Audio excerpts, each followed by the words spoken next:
It's Maria Adriana Barajas, and this semester I had the opportunity to intern in Congress, to intern with Congressman Raul Grijalva from Arizona, from District 3, and this was through the Congressional Hispanic Caucus.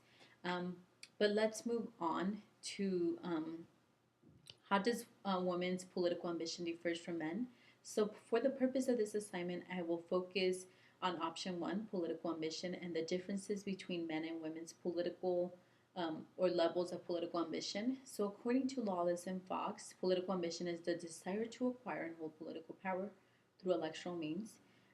Some common examples include running for office, organizing campaigns or rallies, or serving as a community activist for a particular group, according to Lawless and Fox. And also in the book, It Still Takes a Candidate: Why Women Don't Run for Office, by Lawless and Fox. Women and men are equally ambitious to occupy high political positions. However, women express far less ambition than men to enter the upper political arena, which is very interesting. The most compelling theories as why women express less ambition than men is because of the discrimination and the structural barriers women face, such as masculine ethos, gender psyche, and traditional sex roles. In addition, women are more likely to reject the potential of running for office in either the state or federal level. And as we learn, most political ambitious women in America today is Hillary Clinton, and in the past, it was Sarah Palin. Um, Therefore, examining women's levels of political ambition is crucial in today's time, as we see, more women rising in politics. Um, Although political ambition among women continues to rise in both the House and the Senate, the numbers are slowly increasing. According to the Washington Post, there are more than 100 women in Congress for the first time, but that's not much growth. Um, Currently, there is 20 women serving in the Senate, and in the House, currently there is 84 women serving, which is more than last Congress, but it's still not enough. Um, and so let's move on to talk about some of the issues. So traditional gender and family roles are one of the reasons why women's political ambition differs from men.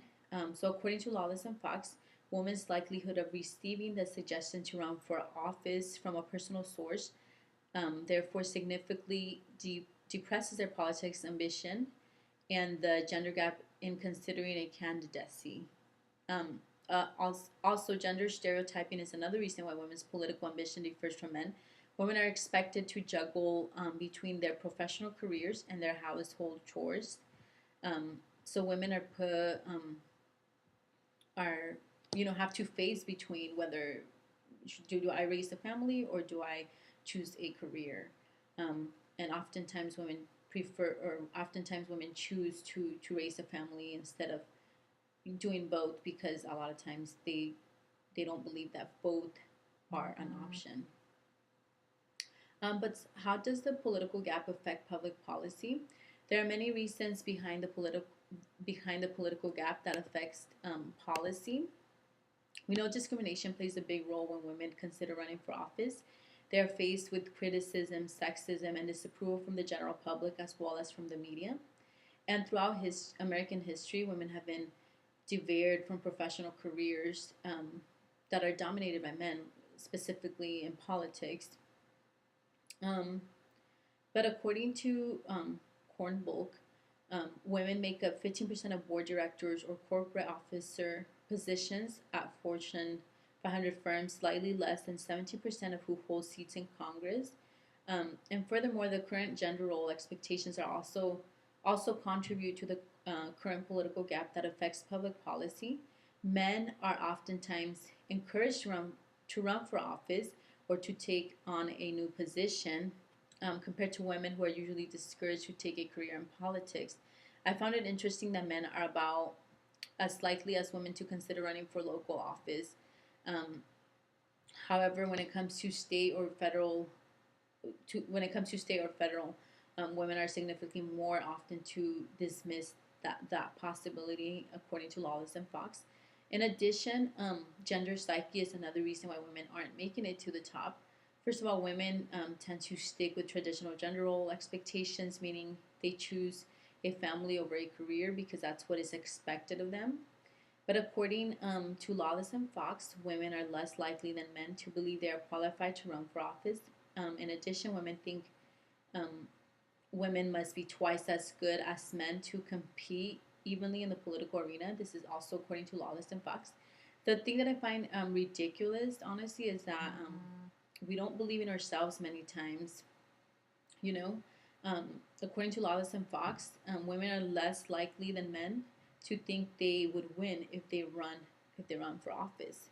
Um, but here are my solutions to mitigating the gap. Um, so there are several solutions to mitigate the gap between female and male political ambition.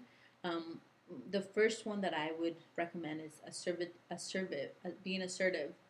We need to learn to be assertive and self-confident. In the society that we live in, it's crucial that we are confident in our abilities and that we are determined.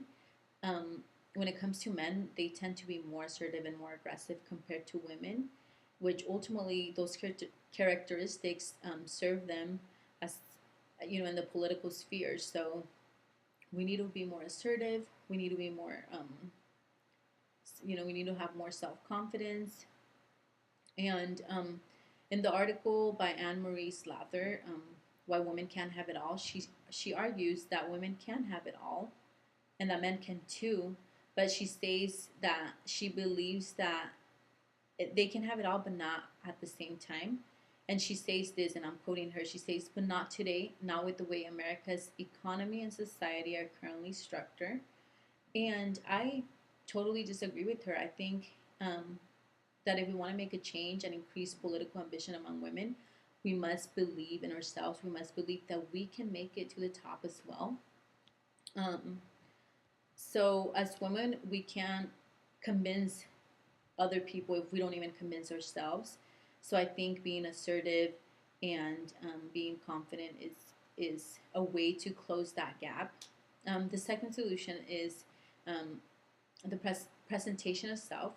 Women need to be confident in their capabilities and be able to take on the role of being a career woman and a mother at the same time.